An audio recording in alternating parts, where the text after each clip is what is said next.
उस समय प्रत्याशी मिलना कठिन होता था जनसंघ को।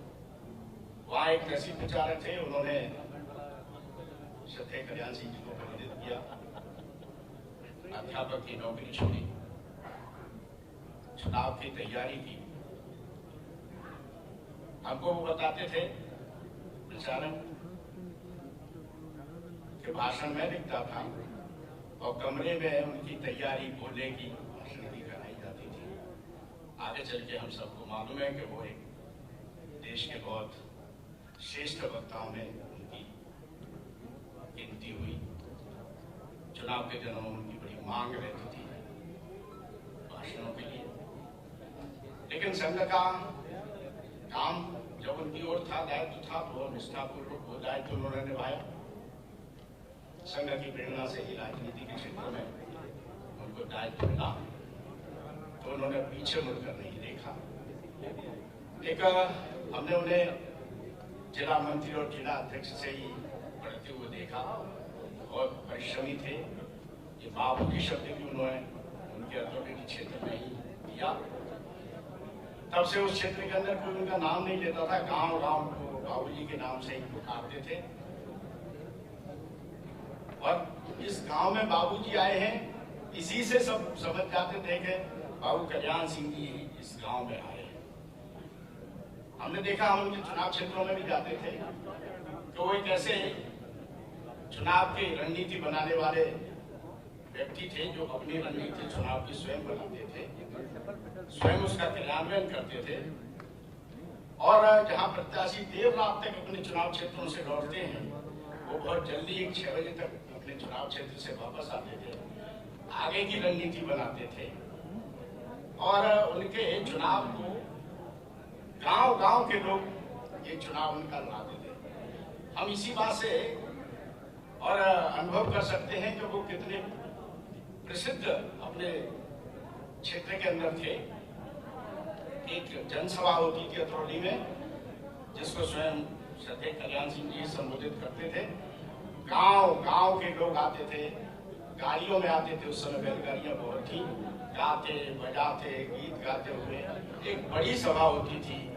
हर गांव से लिफाफा उनके चुनाव के लिए, उनके सहयोग के लिए भेंट किया जाता था और इसलिए वह जनता के सहयोग से, जनता के साधनों से चुनाव लड़ते हुए इतनी बड़ी जिम्मेदारी निभाने के लिए आगे बढ़े और इसलिए वो जनप्रिय कहलाए। बाकी हम सब जानते हैं कि उन्होंने राष्ट्र धर्म, राष्ट्रभाव, राष्ट्रभक्ति, हिंदुत्व ये अपने जीवन का अंग बनाया और अंतिम श्वास तक किसी भी प्रकार का समझौता उन्होंने विचार के साथ, अपने उद्देश्यों के साथ, अपनी निष्ठा के साथ नहीं किया। श्रद्धेय कल्याण सिंह जी का गाना समाज के लिए, देश के लिए, भारतीय जनता पार्टी के लिए तो है ही, लेकिन हिंदू विचार संगठनों के लिए भी उनकी हानि, बहुत क्षति है। मैं अपनी ओर से, विद्यावादी संगठन की ओर से श्रद्धेय कल्याण सिंह जी के श्री चरणों में विनम्र श्रद्धांजलि अर्पित करता हूँ।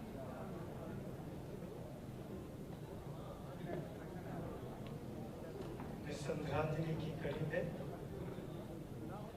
भाऊराव देवरस व्यास के राष्ट्रीय उपाध्यक्ष अली मनोज अग्रवाल जी से निवेदन करता हूँ जो अपनी सुविधा समर्पित करें। बाबू जी को श्रद्धांजलि देने के लिए डॉक्टरों का एक बड़ा समूह इस प्रांगण में उपस्थित है।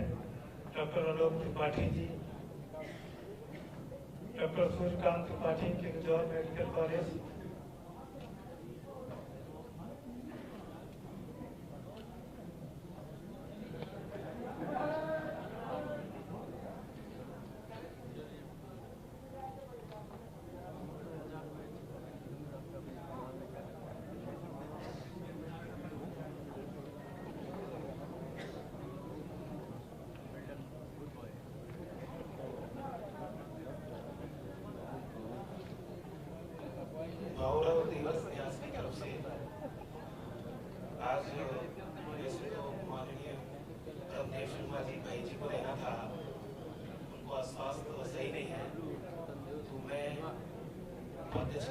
और पूरे न्यास के नाते श्रद्धांजलि देने आया हूँ।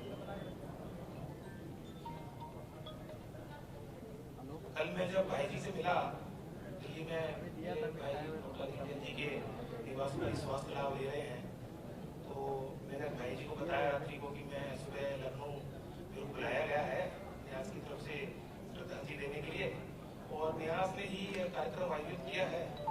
तो उन्होंने मेरे को बड़ी सारी बातें बताई जो मेरा कल्याण सिंह जी के साथ, बाबू जी के साथ कोई निकट संपर्क नहीं रहा कभी, दूर से देखा सुना, उनकी जो ख्याति थी वो देश में हर कोने कोने पर सबको बताई है। तो उन्होंने बताया कि न्यास के लिए उनका बड़ा कोमल हृदय रहता था, हमेशा संवेदना रहती थी, और वो कभी भी मार्गदर्शन और सहयोग के लिए तत्पर रहते थे। और भाई जी के साथ उनका बड़ा प्रेमीय और बड़ा निकट का संबंध था। मंदिर, राम मंदिर बनने के समय में भी जैसे भावराव जी की बड़ी इच्छा थी कि राम मंदिर बने, संघ का और हम सब स्वयंसेवकों का भी भाव रहता था। तो जैसे उनकी जब ढांचा ढा तो उस प्रसन्नता में जो भाई जी ने बताया कि हम सब लोगों के आंखों में आंसू आ गए कि चलिए अब तो ढांचा ढह गया, तो मंदिर तो कभी बन ही जाएगा। यह कल्याण सिंह जी के कारण हो पाया। और कल्याण सिंह जी ने जो जाने कितने वर्षों का सपना था हिंदू राष्ट्र का, हिंदू हम लोगों का, सबका, वो पूरा किया। तो उनके चरणों में नमन श्रद्धांजलि देता हूँ, न्यास की तरफ से भी देता हूँ। न्यास हमारा 1993 में गठित हुआ था भावराव देवरस जी की स्मृति में। भावराव देवरस जी जिन्होंने बड़े तिल करके अपने को होम दिया और स्वयं प्रेरणा ज्योति बनकर अगणित ज्योतिर्मय स्वयंसेवकों को निर्माण किया। उसमें दीनदयाल उपाध्याय जी, अटल बिहारी वाजपेयी जी, नानाजी देशमुख जी और रज्जू भैया भी रहे हैं।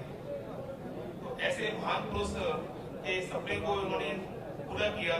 तो मैं ऐसे हमारे बाबूजी उनके प्रति भावभीनी श्रद्धांजलि देता हूँ, और सारे न्यासियों की तरफ से मैं उनको उनके चरणों में अपनी श्रद्धांजलि देता हूँ। धन्यवाद।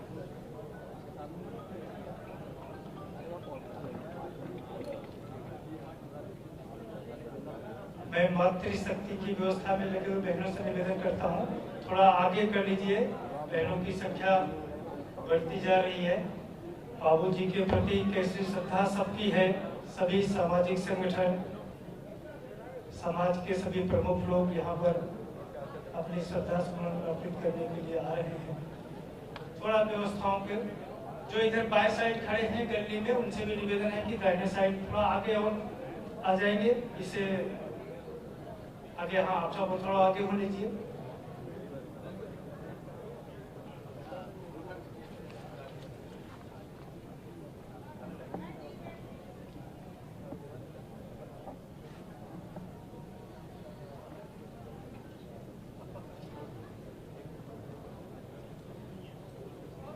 हम सबके बीच में केंद्रीय सभा गुरुद्वारा आलमबाग के अध्यक्ष श्री निर्मल सिंह जी यहाँ उपस्थित हैं। मैं उनसे आग्रह करता हूँ कि वो आकर के अपनी श्रद्धा सुमन अर्पित करें। निर्मल सिंह जी, सामाजिक संगठनों की दृष्टि से यहाँ पर अपनी श्रद्धा सुमन अर्पित करने आने वालों की जो श्रृंखला है, ऐसे हमारे प्रमोद अग्रवाल जी व्यवसायी हैं, जितेंद्र जी यहाँ पर अपने श्रद्धा सुमन अर्पित करने के लिए आए हुए हैं, ट्रेडर देवेंद्र गुप्ता जी भूतनाथ मार्केट के, प्रवीण चंद्रा जी उद्योगपति, चेतन भल्ला जी जो हमारे आइसक्रीम उद्योग चलाते हैं, शरद कपूर जी कपड़ा चिकन उद्योग के व्यापारी,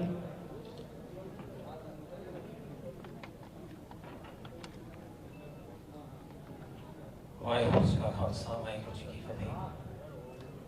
आज हम लोग सब एक ऐसी महान शख्सियत श्रद्धेय स्वर्गीय कल्याण सिंह जी, जिनको हम लोग सब प्यार से बाबूजी कहा करते थे, उनकी श्रद्धांजलि सभा में यहाँ एकत्र हुए हैं। मैं केवल एक बात कहना चाहूँगा। अभी जब श्रद्धेय गांधी जी ने शुरू में एक बात कही कि शिक्षा के प्रति बाबूजी का बहुत रुझान था। आप स्वयं भी शिक्षक थे और इस चीज को मानते भी थे कि अगर ज्ञान है तो डॉक्टर्स, ज्ञान है तो इंजीनियर्स, ज्ञान है तो सारा कुछ, ज्ञान है तो पंडित जी हैं, ज्ञान है तो ज्ञानी जी हैं, सारी चीजें रिलेटेड ज्ञान से हैं। गुरबाणी में भी कहा है विद्या विचारी ताप परोपकारी। हम लोग, हमारी सच्ची श्रद्धांजलि उस शख्सियत के प्रति तभी है कि जब हम उनकी कही हुई बातों को अनुसरण करें, उन बातों पर चलें। हम लोगों ने भी दशमेश पब्लिक स्कूल की ओर से, केंद्रीय सिंह सभा लखनऊ गुरुद्वारा आलमबाग की ओर से स्वर्गीय बाबूजी की याद में एक हम वहाँ स्कॉलरशिप चलाएंगे और जो जरूरतमंद बच्चे हैं उनको हम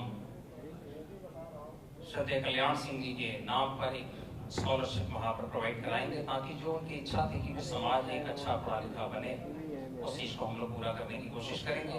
एक निवेदन मैं और करना चाहूंगा कि राम मंदिर के सूत्रधार जो हैं, अग्रणी पंक्ति में हमारे श्रद्धेय कल्याण सिंह जी बाबूजी थे। तो वहाँ मंदिर निर्माण जो है उनके ही उनके जीवन काल में ही प्रारंभ हो चुका है।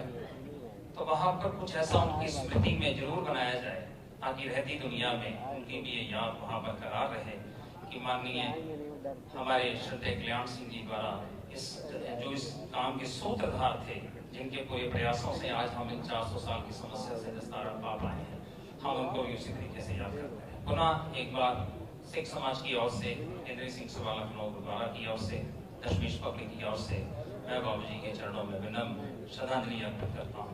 वाहिगुरू जी का खालसा, वाहिगुरू जी।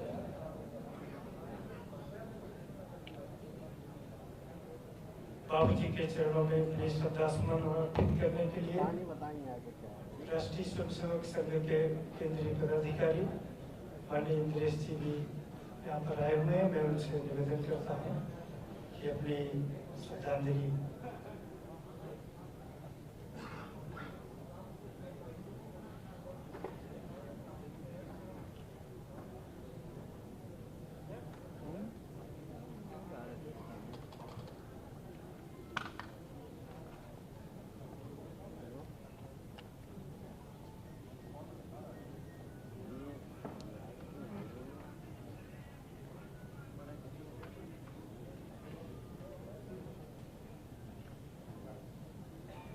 बाबूजी जिस बात के लिए मुझे और सदा दिए उस जय घोष को गाएंगे, भारत माता की। बाबूजी जिस आत्मा को दिए उसका जय घोष लगाएंगे, बोल सियावर रामचंद्र की। मेरा संपर्क तो उनसे काफी अंत तक रहा। मिला था जब वो राजस्थान में रहा, उसके बाद स्वास्थ्य बिगड़ गया था। उनकी इच्छा थी कि मैं मिलने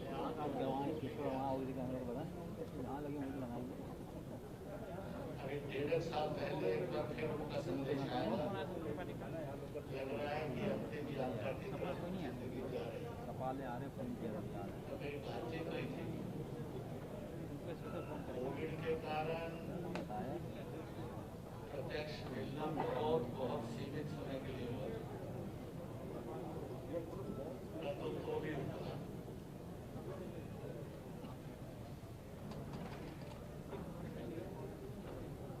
संस्थागत, राष्ट्रगत, विचारगत संबंध थे, थोड़ा व्यक्तिगत,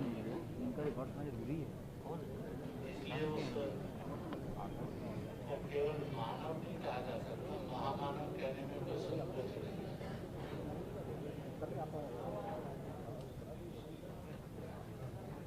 जो गरीब है, दुखी है, पीड़ित है, कमजोर है, असहाय है, निर्बल है, जिस दुर्भाग्य से समाज कभी कभी गलत शब्दों में भी बोलता है, उनके लिए कुछ दर्द और वेदनाओं के क्षण मैंने भी व्यतीत किए। इसलिए कह सकता हूँ कि मैं दुखी के मुसीबत वालों की सहायता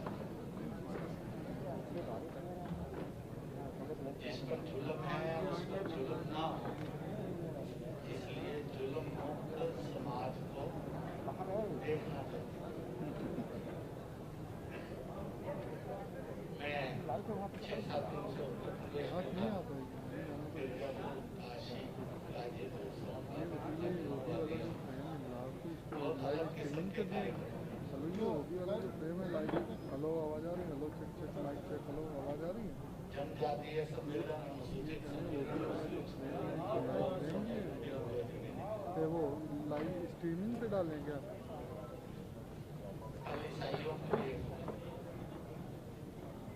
मैं ये कह सकता हूँ जिसको हमने राष्ट्रीयता और हिंदुत्व कहा, जो सबको समावेश करता है, समाहित करता है, दूर है तो हमको बैठी जिसको कहीं ना कहीं कुछ ना कुछ अच्छे ढंग से बावजूद नहीं किया है, इसलिए वो समग्रता में राष्ट्रीयत्व थे, मानवता में वो हिंदुत्व, क्योंकि हिंदुत्व ना कोई संकुचित सांप्रदायिक कट्टरपंथी हो सकता है, ना हुआ है, ना होगा। अगर मानवता को कोई पर्याय है तो हिंदुत्व है, राष्ट्रीयता है, राष्ट्रीयता का कोई पर्याय है हिंदुत्व का तो मानवता है। मैं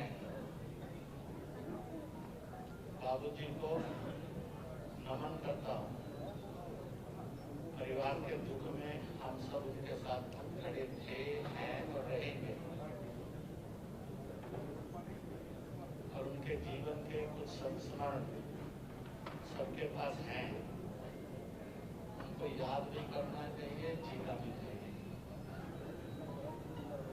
क्योंकि उससे आदमी के प्रश्नों के उत्तर मिलते हैं। कुछ उत्तर होते हैं जो करणीय होते हैं, कुछ उत्तर होते हैं जो ना करणीय होते हैं। इसलिए बाबूजी की जिंदगी करणीय के रूप में भी शिक्षाप्रद है, ना करणीय के रूप में भी शिक्षाप्रद है। इसलिए दोनों से सीखना और जीना, यही उनके प्रति सच्ची श्रद्धांजलि होगी। राष्ट्रीय स्वयंसेवक संघ कहिए, कार्यकर्ता कहिए, समाज कहिए, मानव कहिए, हम सब उनको इस विश्वास के साथ नमन करते हैं कि उनको सदगति मिली ही है, और जहाँ भी होंगे। मैं एक छोटी सी बात कह सकता हूँ, क्योंकि मैंने उनसे पूछा था, आप मोक्ष चाहते हैं कि पुनर्जन्म चाहते हैं? क्या दुनिया ने और माँ बाप ने बचपन से समझाया है कि मोक्ष चाहिए, और कभी कभी लगता है मोक्ष लेकर क्या करेंगे, पुनर्जन्म हो जाए तो कोई हल नहीं। तो मैंने उनसे पूछा क्यों? क्योंकि जिसके लिए बलिदान दिया था वो चाहता हूँ कि मंदिर बन जाए। मैंने कहा कि वो पहले बन गए और आपके होते हुए बना, फिर मोक्ष चुनेंगे कि पुनर्जन्म चुनेंगे? क्योंकि उस समय देखेंगे। अब ये तो मेरी उसके बाद वार्ता नहीं है, तो मैंने वार्ता का एक प्रसंग स्मरण किया, तो इसलिए मैं कह सकता हूँ अगर पुनर्जन्म में आएंगे तो भी कल्याणकारी होंगे, क्योंकि नाम ही कल्याण है। और अगर मोक्ष होंगे तो जहाँ भी होंगे वहाँ से जो भी आत्माओं की सुगंध, प्रकाश और मार्ग आएगा, वो भी कल्याणकारी होंगे। इन्हीं शब्दों के साथ उस आत्मा को बहुत बहुत नमन। ओम शांति शांति शांति।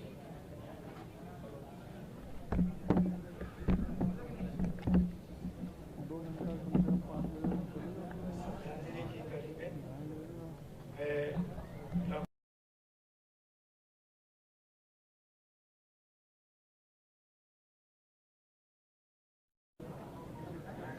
करता हूँ कि अपनी श्रद्धा समर्पण अर्पित करें डॉक्टर राजेंद्र साहब। इसी कड़ी में समाज के यहाँ प्रमुख लोग उपस्थित हैं। श्रीमती वीना मौर्य जी उपाध्यक्ष, डॉक्टर सत्या दोहरे जी, अमरनाथ प्रजापति जी, वीरेंद्र विक्रम सुमन, कांता प्रसाद जी, पूर्व deputy secretary Uttar Pradesh, Shri R Jaiswal ji, प्राचार्य पॉलिटेक्निक,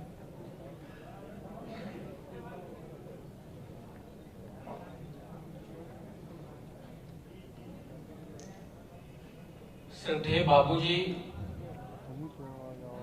हमारी स्मृतियों में सदैव बने रहेंगे। उत्तर प्रदेश का जो दलित समाज है, बाबा साहब डॉक्टर अंबेडकर के रहते और उनके जाने के बाद भी उनकी एक सबसे बड़ी समस्या थी। आप सबको पता है कि इस देश के, प्रदेश के अनुसूचित जातियों को, दलितों को हरिजन शब्द से संबोधित किया जाता था। बाबा साहब डॉक्टर अंबेडकर को भी हरिजन शब्द से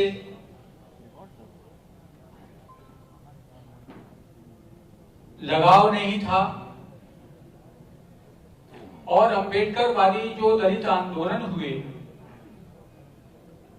उसमें भी ये प्रस्ताव पारित किया गया कि हरिजन शब्द का निषेध होना चाहिए। माननीय बाबूजी की जब सरकार बनी तो उनके समाज कल्याण मंत्री माननीय रमापति शास्त्री जी के माध्यम से डॉक्टर अंबेडकर महासभा ने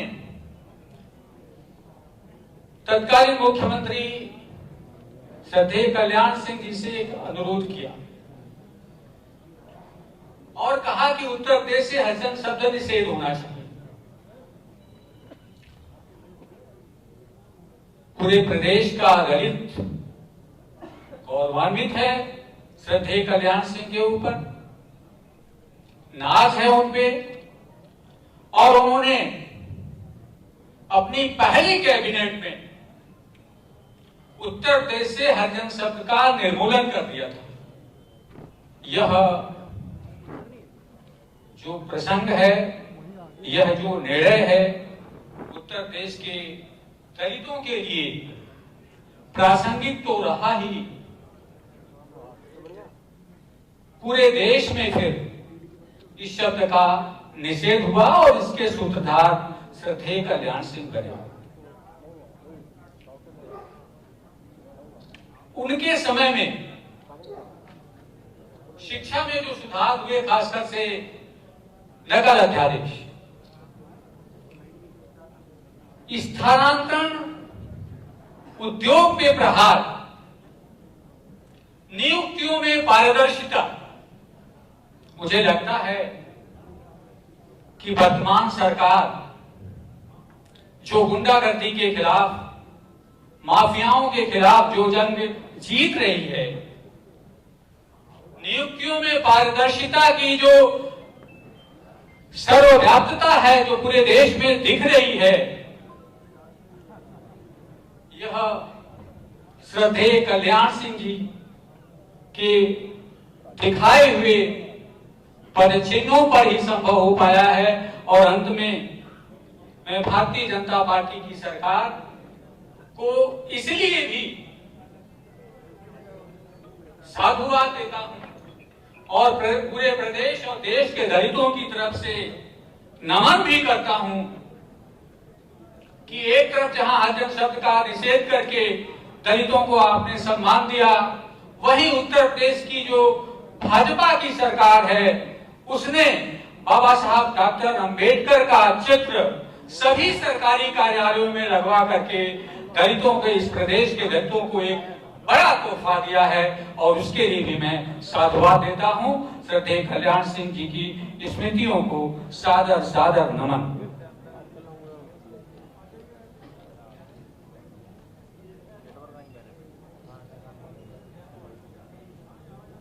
श्रद्धेय बाबूजी के चरणों में अपनी श्रद्धा सुमन अर्पित करने के लिए आए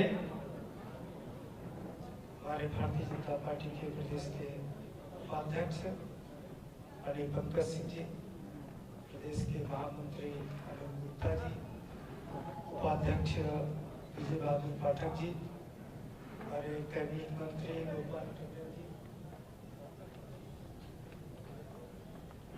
सांसद रीता बहुगुणा जोशी जी, ऐसे सामाजिक संगठनों के समूह, हमारे प्रोफेसर शरण राव, पूर्व मंडलीय शिक्षा अधिकारी, प्रदीप कुमार, उप प्रबंधक, आईडी यादव जी, विद्यालय प्रबंधक, राम शंकर जी, राम सेवक, पूर्व डिप्टी एसपी पीएल भारती जी, साहित्यकार, प्रोफेसर शरण राव जी, पूर्व मंडलीय शिक्षा अधिकारी, हम सब के बीच में आज अपनी श्रद्धा सुमन अर्पित करने के लिए पधारे उत्तर प्रदेश के मुख्यमंत्री माननीय योगी आदित्यनाथ जी, यहाँ के सांसद, देश के रक्षा मंत्री माननीय राजनाथ सिंह जी अपनी श्रद्धा सुमन अर्पित करने के लिए पधारे हैं। राष्ट्रीय स्वयंसेवक संघ के सह सरकारवा माननीय डॉक्टर कृष्ण गोपाल जी वो भी उपस्थित हो गए हैं।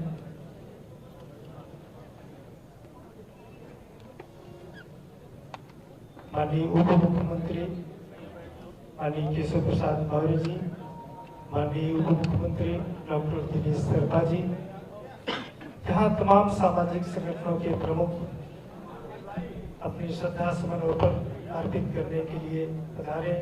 डॉक्टर आशीष गुलाटी जी, BDS, doctor Awadhesh Dwivedi ji, doctor Arvind Kumar Gaur जी, डॉक्टर राकेश श्रीवास्तव जी, डॉक्टर अंजू चंद्रा जी।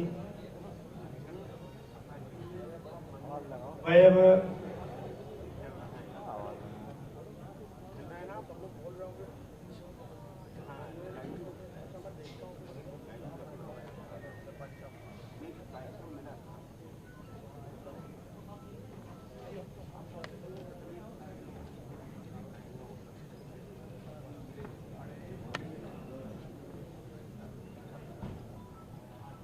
अब मैं इस विद्यालय प्रबंधक की टीम के साथ में निवेदन करता हूं कि बाबूजी के चरणों में श्रद्धांजलि प्रस्तुत करें।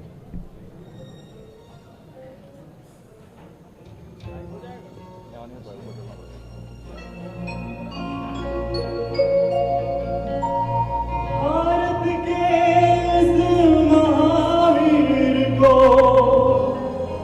शत शत नमन हमारा है। श्रद्धा सुमन समर्पित उनको, दुखित हृदय हमारा है। दुखित हृदय हमारा है।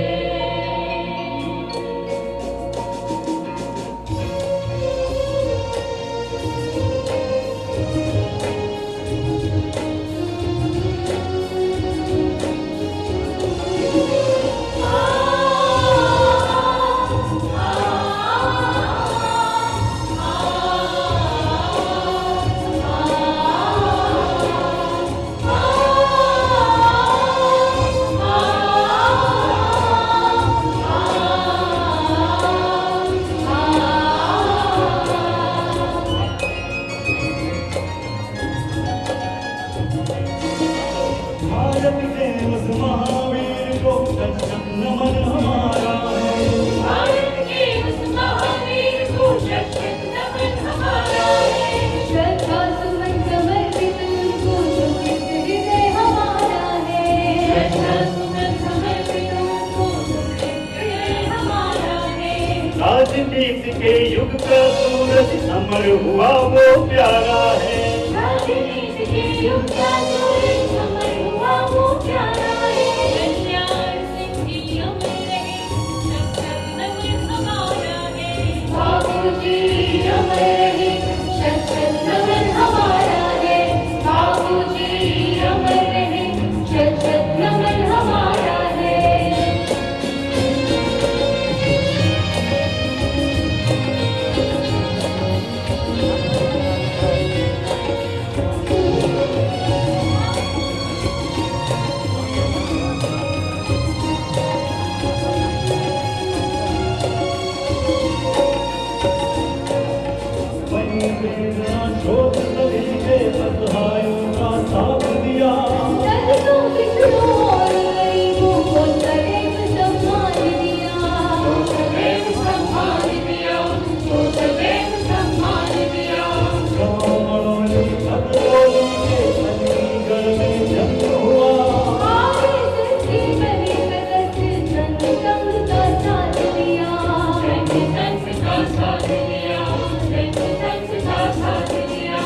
ऐसे ही ऋषियों में वंदन करता जग सारा है। ऐसे ही ऋषियों में वंदन करता जग सारा है। कल्याण सिंह जी अमर रहे, शत नमन हमारा है। बाबूजी अमर रहे, शत नमन हमारा है। बाबूजी अमर रहे, शत नमन हमारा है।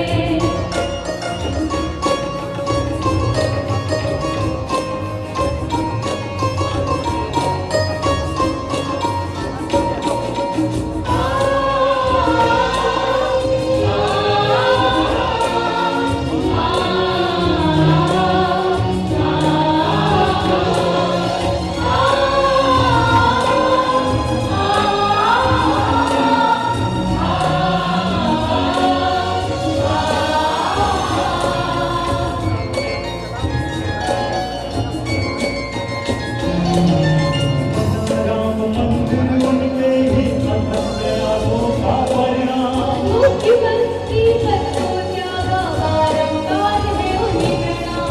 बारंबार है उन्हें प्रणाम, बारंबार है उन्हें प्रणाम। बने राज्यपाल हो राजस्थान और हिमाचल में। भारतीय राजनीति के सूरज संजर के जननायक थे। संजर के जननायक थे, संजर के जननायक थे। ऐसे महापुरुष को वंदन करता हृदय हमारा है। ऐसे महापुरुष को वंदन करता हृदय हमारा है। कल्याण सिंह जी अमर रहे, शत नमन हमारा है। बाबूजी अमर रहे, शत नमन हमारा है। भारत के इस महावीर को शत नमन हमारा है। भारत के इस महावीर को शत नमन हमारा है। श्रद्धा सुमन समर्पित उनको तुम्हें हृदय हमारा है।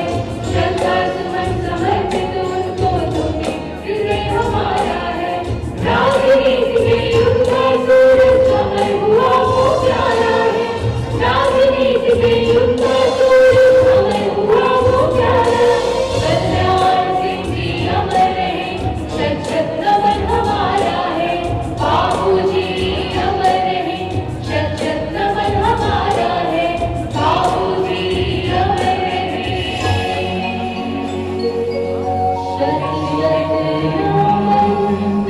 हमारा है।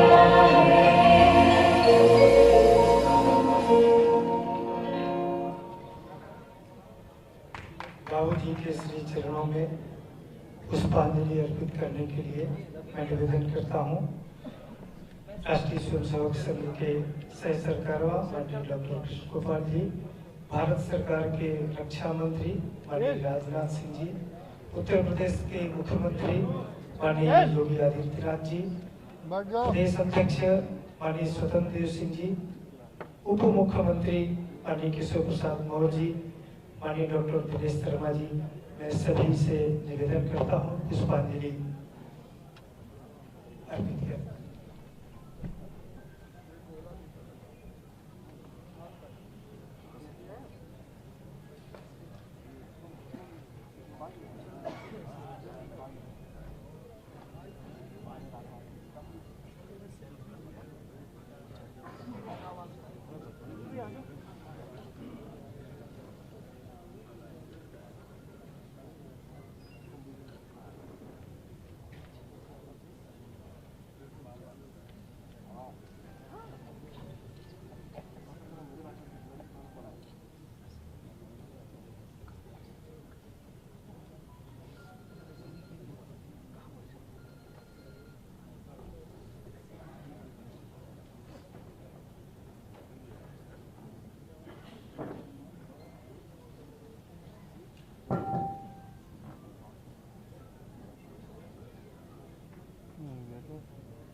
दिनेश समाधि कर रहा है।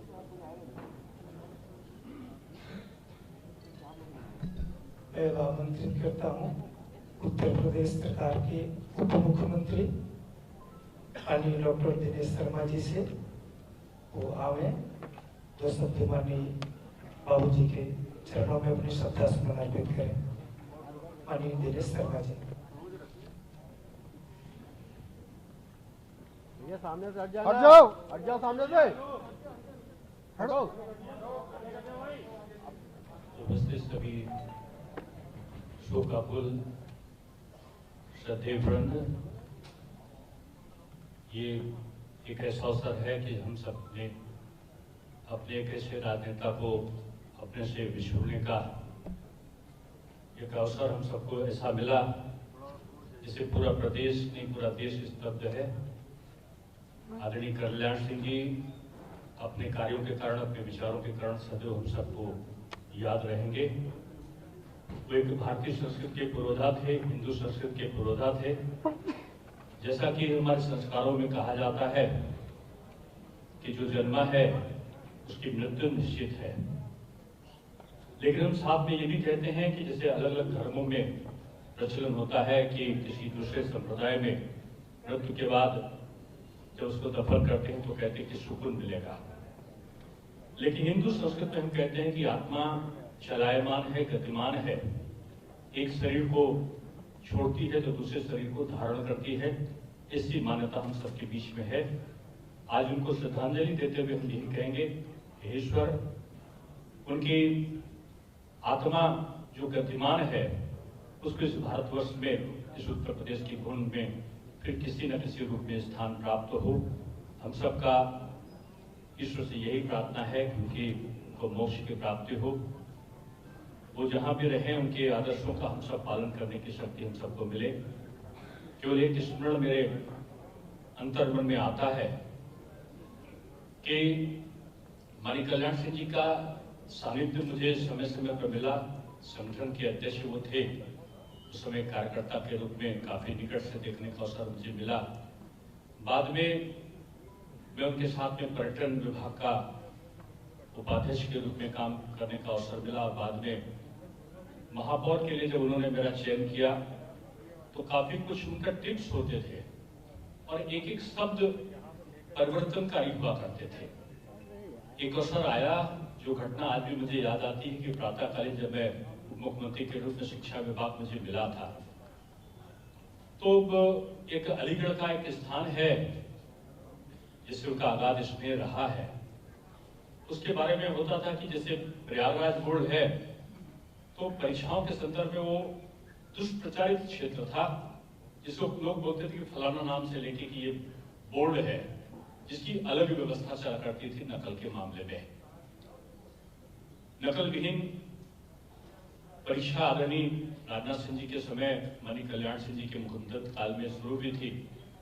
माननीय मुख्यमंत्री जी के दिशा निर्देशन में हुआ कि 2017 के बाद उत्तर प्रदेश में नकल विहीन परीक्षा हो, और परीक्षा केंद्रों का बहुत बड़ा व्यवसाय हुआ करता था। उसको उसको हम लोगों ने मॉडर्न सिस्टम में, जिसको कहते हैं कि आधुनिक तकनीकों के द्वारा जब शुरू किया तो परीक्षा केंद्रों के निर्धारण में पारदर्शिता हुई और नकल करने वाले लोगों पर अंकुश लगाने के टेक्नोलॉजी के हिसाब से प्रयत्न हुए।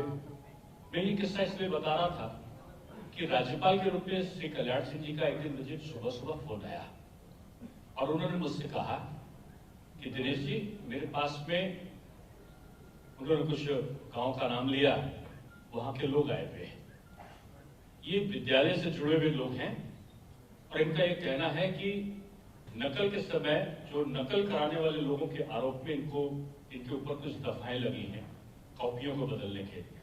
इनका ऐसा कहना है, आपका क्या कहना है? मैंने कहा, बाबूजी, आपने ही कहा था कि नकल नहीं होनी चाहिए।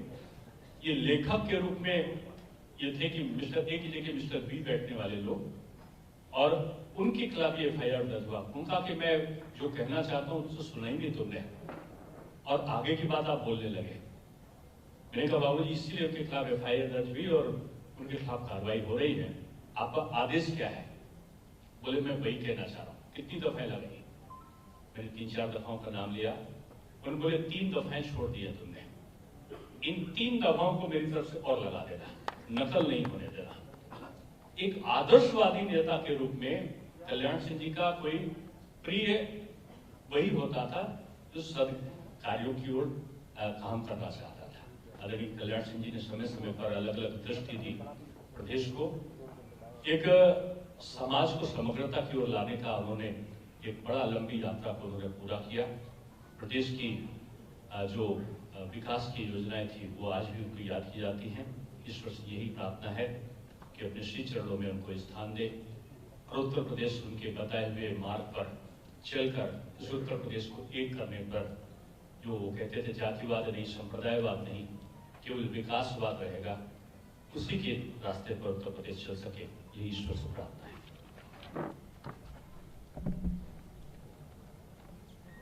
मैं आमंत्रित करता हूँ उत्तर प्रदेश के उप मुख्यमंत्री माननीय केशव प्रसाद मौर्य जी से कि वो हमें माननीय बाबूजी के चरणों में अपनी श्रद्धांजलि अर्पित करें। माननीय केशव प्रसाद मौर्य जी।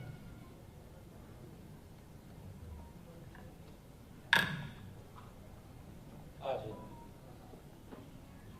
उत्तर प्रदेश के पूर्व मुख्यमंत्री, राजस्थान और हिमाचल के पूर्व राज्यपाल स्वर्गीय कल्याण सिंह जी की श्रद्धांजलि सभा में यहाँ पर उपस्थित हमारे सभी बाबू जी को चाहने वाले यहाँ बड़ी संख्या में।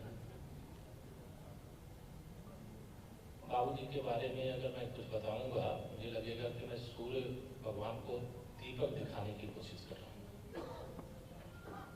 लेकिन एक सच्चे राष्ट्रभक्त, सच्चे राम भक्त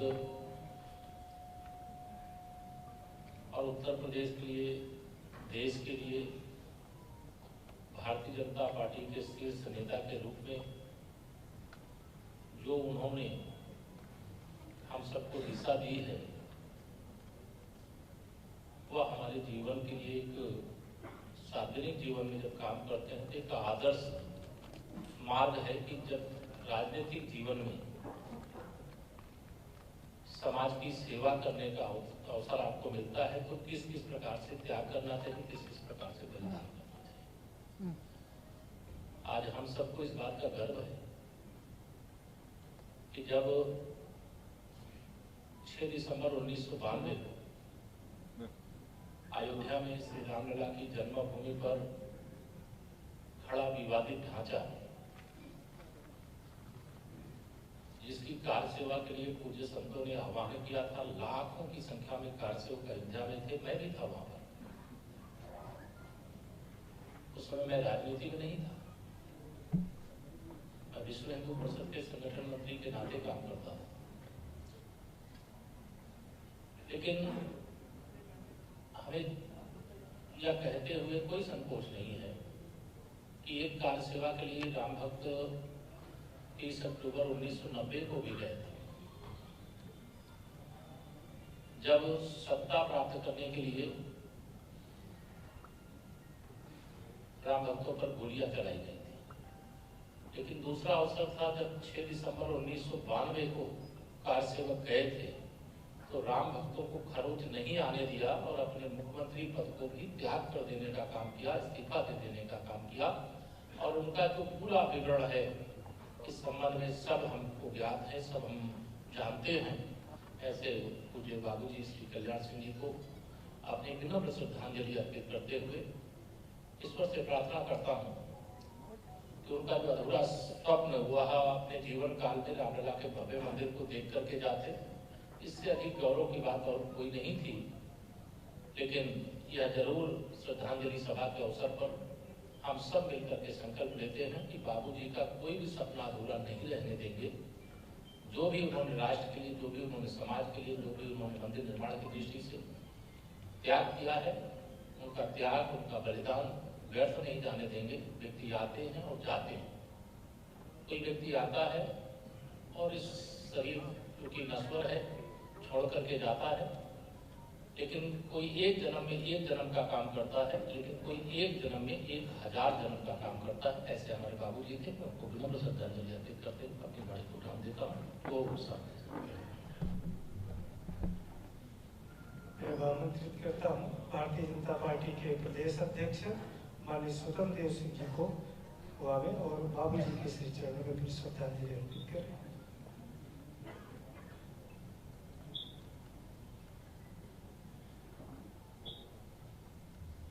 बाबूजी महान नेता थे और इतने महान नेता थे कि बरुरई में फिएट कार से दादा उनको छोड़ने आना था, कार खराब हो गया तो ट्रक में बैठा थे और माननीय कल्याण सिंह ट्रक से बैठकर लखनऊ आए थे। इतना महान नहीं थे, सुबह की चाय अपने हाथ से बनाते थे और पूरे स्टाफ को चाय स्वयं पिलाते थे और स्वयं में महान नेता थे। इसी कारण कल मैं सपा के संस्थापक नेता आदरणीय नेताजी के पास गया था कि श्रद्धांजलि सभा के लिए आग्रह करने। बहन जी को मैं, बसपा के मुखिया बहन जी को मैं फोन किया, लगभग 40 छोटे पार्टियों से भी आग्रह किया, 15-20 पार्टियां यहाँ पर मौजूद है, 20-25 के पार्टी के लोग भी आए हैं। फोटो न फोटो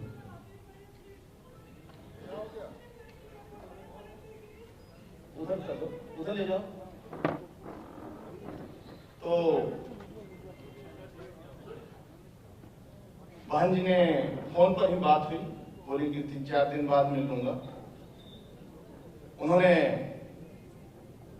सतीश जी को, माननीय सतीश जी को भेजा था सिंगल से और लगभग यहाँ 25-30 छोटी पार्टियों में। वह कृषि पर बहुत ध्यान देते थे, गांव पर देते थे, गरीब पर देते थे। बोले इनकी आर्थिक स्थिति सुधरेगा तभी देश की स्थिति सुधरेगी।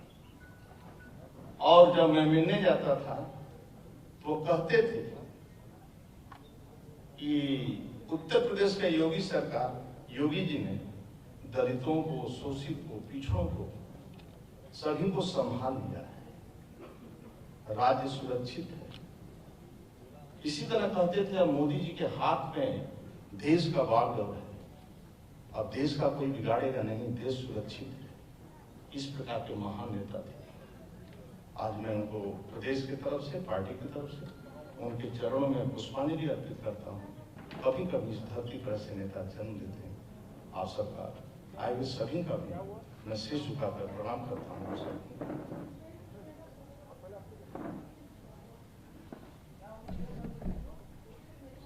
मैं आमंत्रित करता हूँ उत्तर प्रदेश के मुख्यमंत्री माननीय योगी आदित्यनाथ जी को कि वो आए और अपनी श्रद्धा सुमन अर्पित करें श्री बाबू जी के चरण। माननीय मुख्यमंत्री जी।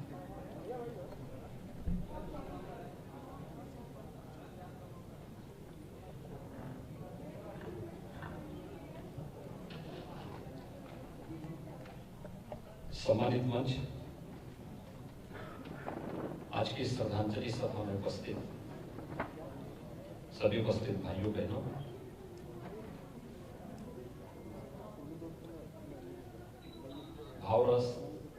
भावराव देवस व्यास के द्वारा आज के श्रद्धांजलि सभा के माध्यम से सदैव कल्याण सिंह जी को समाज और राष्ट्र के लिए उनकी सेवाओं के लिए विनम्र श्रद्धांजलि अर्पित की जा रही है। मैं इस अवसर पर राज्य सरकार की ओर से उन्हें विनम्र श्रद्धांजलि अर्पित करता हूं। मित्रों, बीज का वृक्ष बनना उसकी उन्नति होती है, छोटे का बड़ा बनना ये उसकी महानता होती है। महानता का मापक बड़े का छोटा होना नहीं होता है, या बड़ा का बड़ा हो जाना भी उसकी महानता नहीं होती है। सदैव कल्याण सिंह जी जनपद अलीगढ़ के एक छोटे से गांव में एक सामान्य किसान परिवार में जन्मे थे।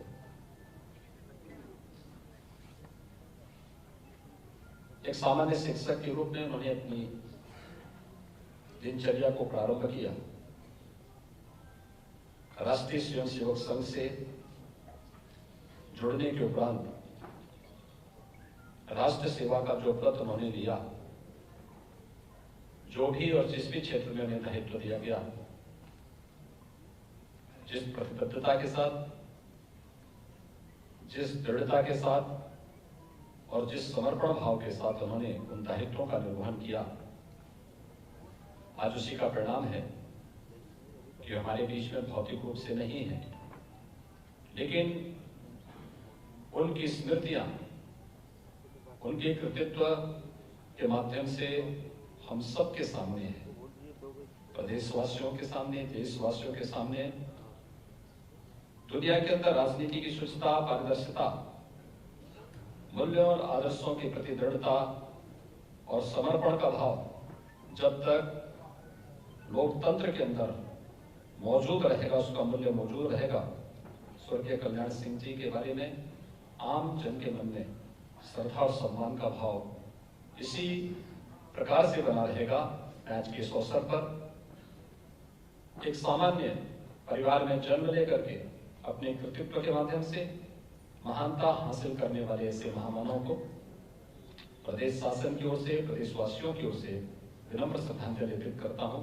ओम शांति शांति ही शांति।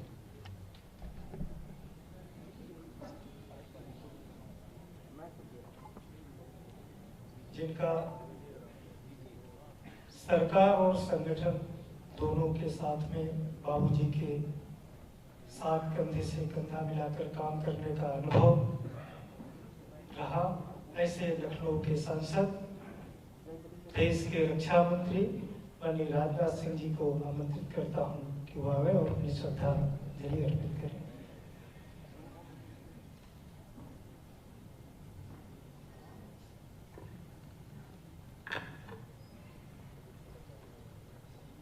राष्ट्रीय स्वयंसेवक संघ के मूल्यों, संगठन की ताकत और सरकार के दायित्व, इन तीनों को एक धागे में पिरोकर राजनीतिक जीवन जीने वाले प्रदे कल्याण सिंह जी हमारे बीच नहीं रहे और आज के अवसर पर हम लोग उन्हें श्रद्धांजलि अर्पित करते हैं। जिस दिन वह स्वर्गवासी हुए थे, मीडिया के मित्रों ने उनसे और के साथ जो हमारे रिश्ते रहे हैं, जो संबंध रहे हैं, उस पर एक टिप्पणी चाहिए थी। मैंने कहा कि ज्यादा नहीं कहूंगा, इतना ही कहूंगा। कल्याण सिंह जी के साथ हमारा रिश्ता एक नेता का था, हमारे नेता भी थे, बड़े भाई के रूप में हमने उनके देखा है और सखा के रूप में भी उन्होंने अपनी भूमिका का निर्वाह किया है। जब वो भारतीय जनता पार्टी के यहाँ प्रदेश अध्यक्ष थे, उनके साथ युवा मोर्चे का प्रदेश अध्यक्ष मैं था। लगातार प्रवास पर उनके साथ जाने का अवसर प्राप्त होता था, तरह तरह की बातें होती थी और बड़े विनोदी स्वभाव के थे। उनके साथ रहने पर कोई व्यक्ति ऊब नहीं सकता था और मुख्यमंत्री के रूप में किस तरीके से उन्होंने अपने दायित्व का निर्वहन किया है, ये प्रदेश की जनता को बताने की जरूरत नहीं है। और इसकी पहली झलक तो उस समय मिल गई थी जब 1977 में वो उत्तर प्रदेश सरकार में स्वास्थ्य मंत्री थे। चिकित्सा के क्षेत्र में कितनी अनियमितताएं थी। लोग ये कहते थे कि चिकित्सा क्षेत्र को जो सुधार लेगा, बड़ी कामयाबी हासिल करेगा और उससे पूरे सरकार की एक साख बनेगी, पूरी सरकार की एक धाक बनेगी।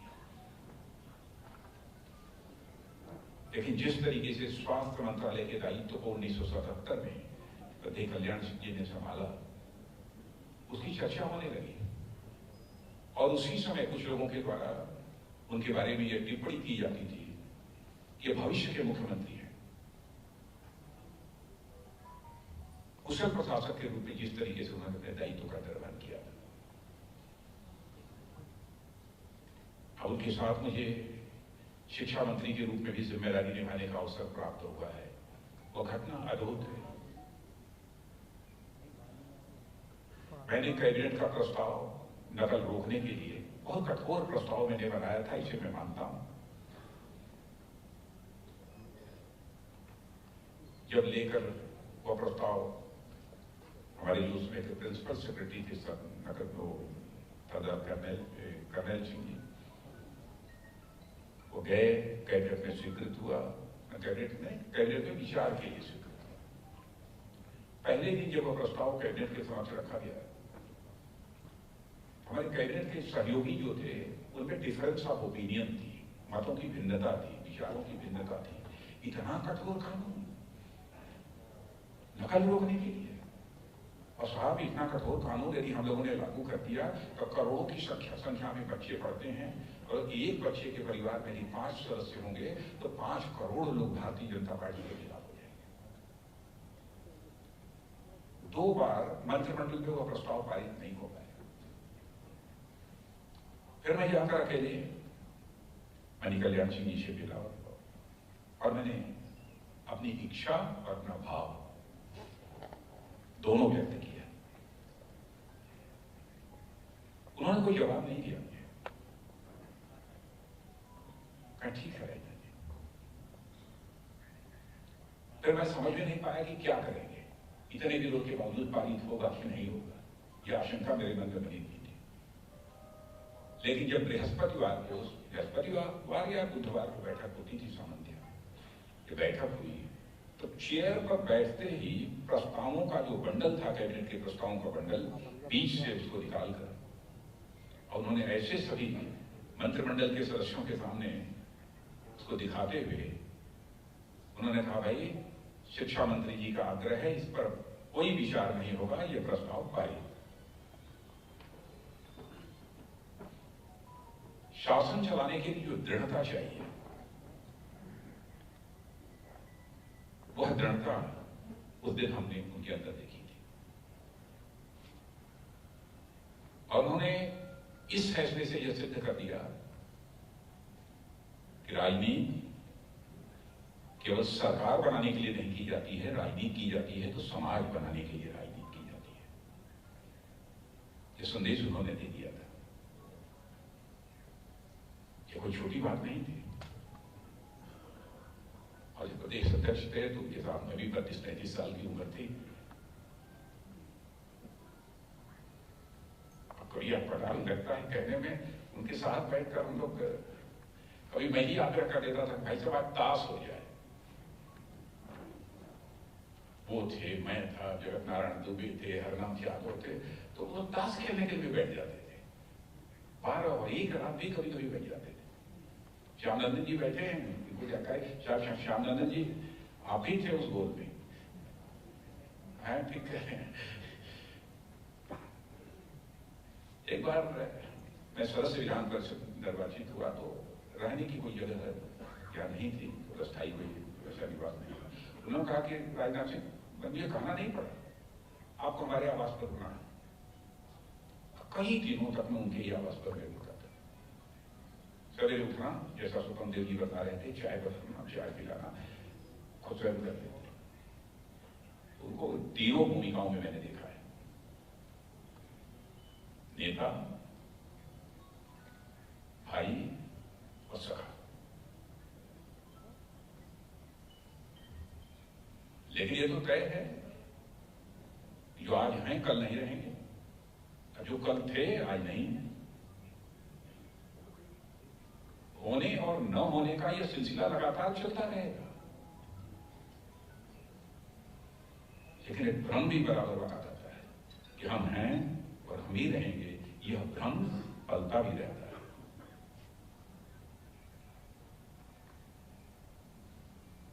आज के अवसर पर मैं समझता हूं कुछ ज्यादा कहने का कोई औचित्य नहीं है, बातें बहुत सारी हैं। मैं उनकी स्मृति को नमन करता हूं और अपनी श्रद्धांजलि भी उनको अर्पित करते हुए अपनी बात समाप्त करते हुए अंतिम बात यह भी कह देना चाहता हूं, लंबे समय तक उनकी स्मृतियां लोगों की स्मृति पटल पर तरोताजा रहेंगे।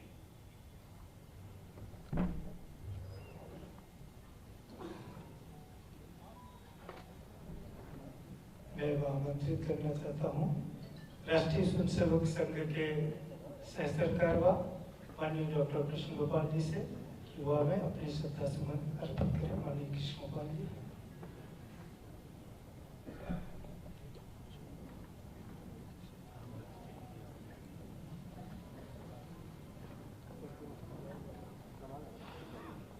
श्रद्धेय कल्याण सिंह जी और हम सबके मध्य में अपने पार्थिव शरीर से नहीं है, लेकिन अनेक स्मृतियां भिन्न भिन्न स्तर के कार्यकर्ताओं के मध्य में है। योगायोग ऐसा है, मेरे पूर्वजों का गांव और उनका गांव आस पास था, और इसलिए मेरा अक्सर उनके गांव में जाने का प्रसंग बन भी जाता था। कुछ वर्षों तक मैं वहां जिला प्रचारक भी रहा, और इसलिए उनके अनेक घटनाएं और प्रसंग मन में स्थिर है। पहली बात तो यह कि अत्यंत सामान्य गरीब परिवार में जन्मे कल्याण सिंह जी। घर में कोई भी कमरा पक्का नहीं था। 10-12 बीघा जमीन थी, लेकिन उसमें बड़ा हिस्सा नहर में चला गया। नहर बनी तो बाद अध्यापक हो गए। संघ के स्वयंसेवक थे, लेकिन सामाजिक दृष्टि से कुशल वक्ता थे। किसी भी बात का प्रतिपादन करना होता था तो बहुत अच्छे प्रकार से करते थे, जनता प्रभावित हो जाती थी। उस समय वहीं तहसील प्रचारक थे, उनका नाम था मंगीलाल जी। हमारे 5 में संपादक रहे बलदेव भाई, उनके पिताजी थे। मंगीलाल जी टीबी के पेशेंट भी रह चुके थे, उनका एक लंग निकल गया, लेकिन मंगीलाल जी ने कल्याण सिंह जी को आग्रह किया, कल्याण सिंह जी आप राजनीति में आ जाओ। कल्याण सिंह जी ने पहले तो अनिच्छा व्यक्त की थी, लेकिन सब लोगों ने उनकी वक्तृता देखी तो सब लोग नहीं, कल्याण सिंह का भाव। तो युवावस्था में कल्याण सिंह जी जनसंघ में आ गए और धीरे धीरे लोगों के दिल पर छा गए। एक बार मैं उनके चुनाव की तैयारी के लिए होने वाली एक विशिष्ट सभा में गया था। वो सभा 10 घंटे चली थी। 10 घंटे चलने वाली सभा मैंने भी कभी नहीं देखी। कल्याण सिंह जी मंच पर थे, 5-7-10 लोग मंच पर थे। हर गांव से बैलगाड़ी में लोग आते थे। गांव के लोग मंच पर खड़े होते थे, 2-4-5 लोग। फिर गांव से ही इकट्ठा करके धनराशि लाए हैं, वो कल्याण सिंह जी और उनके कोषाध्यक्ष को देते थे। मंच से घोषणा होती थी, गांव का नाम ये सज्जन आए हैं, 501 रुपया गांव से इकट्ठा करके लाए हैं। ये 80 के दशक की बात मैं आपको बता रहा हूँ। 10 घंटा 12 घंटा सभा चलती थी।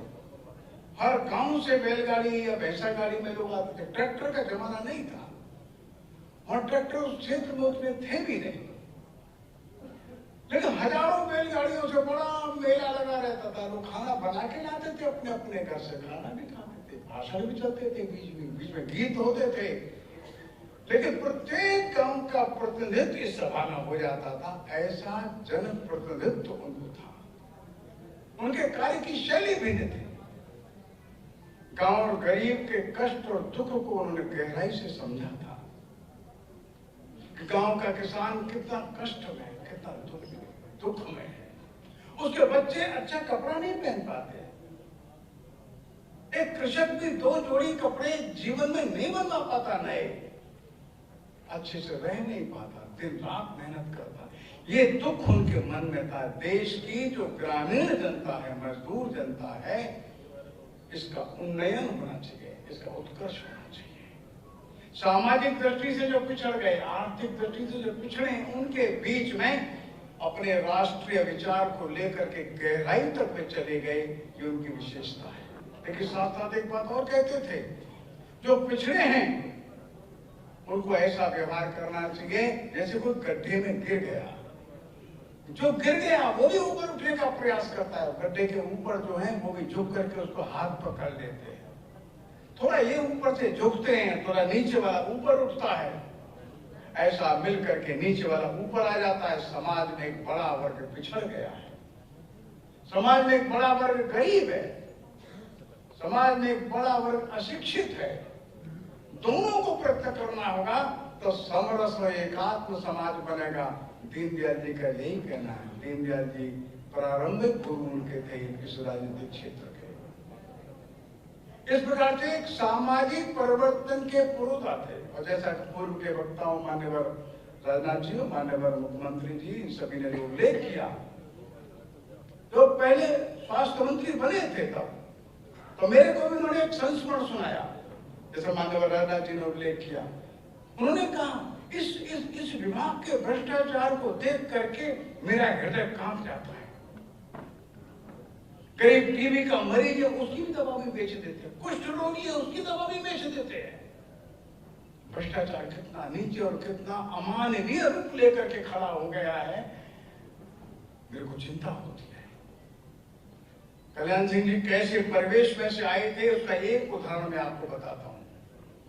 वो प्रवास पर आसपास में जाते थे तो एक जोड़ी कपड़ा उनके पास रहता था, केवल एक जोड़ी कपड़ा, यानी तो जो है वही। एक लुंगी पहन करके रात को सोते थे और अपना कुर्ता धोती रात को धो करके सुखा देते थे। ये दृश्य भी हम लोगों ने देखा। और रात को कार्यालय में आकर के सुखाया, सुखाने के बाद कार्यालय के प्रेस से ही प्रेस किया और चाराना पैसा निकाल कर चुपचाप कार्यालय के गाले में रख करके चले जाते थे। ये कार्यालय के बिजली का खर्चा जो मैंने कुर्ता और धोती को प्रेस करने में खर्च किया उसके लिए। इस परिवेश में से, इस वातावरण में से खड़े हुए अत्यंत प्रामाणिकता से प्रारंभिक जीवन उन्होंने प्रारंभ किया। अध्यापक बने लेकिन छोड़ दिया अध्यापक। लगता है जननेता बनने के लिए वो बाधा है, कोई भी प्रकार की नौकरी नहीं। लेकिन समाज का कष्ट उनके अंतर्मन में इतनी गहराई तक बैठ गया था और ये सारे समाज को साथ लेकर के, समाज में संघर्ष नहीं, समाज में द्वेष नहीं, समाज में विभाजन नहीं, बड़े और छोटे, संपन्न और विपन्न, उच्च और नीच, सबको साथ लेकर के चलने का एक विशिष्ट स्वरूप उन्होंने दिया। वे कहते थे देश एक सांस्कृतिक राष्ट्र है और ये केवल भौतिक उन्नति नहीं, देश की सांस्कृतिक उन्नति भी चाहिए। आप लोगों को, बहुत लोगों को मालूम नहीं होगा, बहुत अच्छे कवि थे, अनेक उनके गीत प्रसिद्ध हुए। अनेक गीत ऐसे थे जो संगीत की शाखाओं पर भी चलते थे। मैं अंतिम बार जब उनसे मिला तो मैंने उनको कहा, कल्याण सिंह जी आपके गीत हैं कहाँ? बोले हमको भी मालूम नहीं कहाँ पड़े हैं, लेकिन है तो सही। मैंने उनको कहा राजस्थान में थे तो मिलने के लिए जब गया था, कल्याण सब गीतों को इकट्ठा करो। बोले अब हमसे होगा नहीं। उनके सुपुत्र को मैंने कहा इकट्ठा करो। 100-125 गीत हैं उन्होंने जो लिखे हैं। जेल से इतने अच्छे पत्र लिखते थे आपातकाल में, सबका हिम्मत बताते थे। 10-10 पृष्ठ का पत्र उन्होंने लिखा। उन लोगों के घर लिखते थे जिन लोगों के घर में समस्या है, कष्ट है, अकेला कमाने वाला चला गया जेल में, घर में कमाने वाला कोई भी नहीं है, उसके घर को हिम्मत और ठानस बनाने का काम करते थे। और जेल से उन्होंने हजारों पत्र लिखे आपातकाल में। उन कार्यकर्ताओं के घर लिखे जो कार्यकर्ता जेल में उनके साथ वहां थे। अर्थात कार्यकर्ता के परिवार को संभालना, गरीब को संभालना, संपन्न है उसको भी संभालना, व्यवस्था में परिवर्तन भी लाना और सांस्कृतिक महत्व को ध्यान में रखना, ऐसा समन्वयी जीवन था। हम लोग स्मरण करते हैं, बहुत सारी स्मृतियां आ जाती हैं।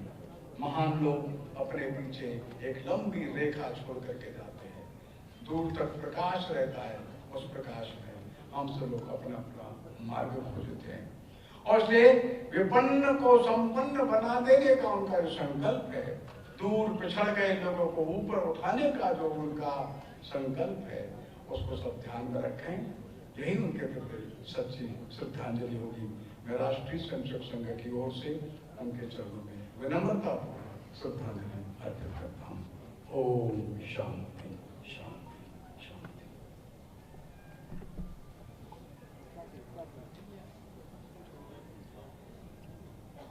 अभी यहाँ पर सभी उपस्थित भाइयों बहनों से निवेदन है, श्रद्धांजलि का कार्यक्रम यही समाप्त करेंगे पुष्पांजलि करके ही यहाँ से सभी जाएंगे। पुष्पांजलि कभी बैठे रहेंगे अपने स्थान पर। पुष्पांजलि की जो व्यवस्था है यहाँ प्रांगण में भी है और हमारे बाईं तरफ भी प्रांगण में है। ये 2 रो के कार्यकर्ता इस चित्रों पर पुष्पांजलि करेंगे। उधर हमारे दाहिने साइड के जो कार्यकर्ता बैठे हुए हैं सभी उस रो में पुष्पांजलि करेंगे। व्यवस्था में लगे कार्यकर्ता भी बैठे रहेंगे। व्यवस्था में लगे कार्यकर्ता पंक्तिबद्ध आकर के ही पुष्पांजलि करेंगे। उसके बाद सभी प्रसादी लेकर के जाएंगे। अतिथि जो आए हुए हैं कृपया प्रसाद जी उनकी चिंता कर लेंगे।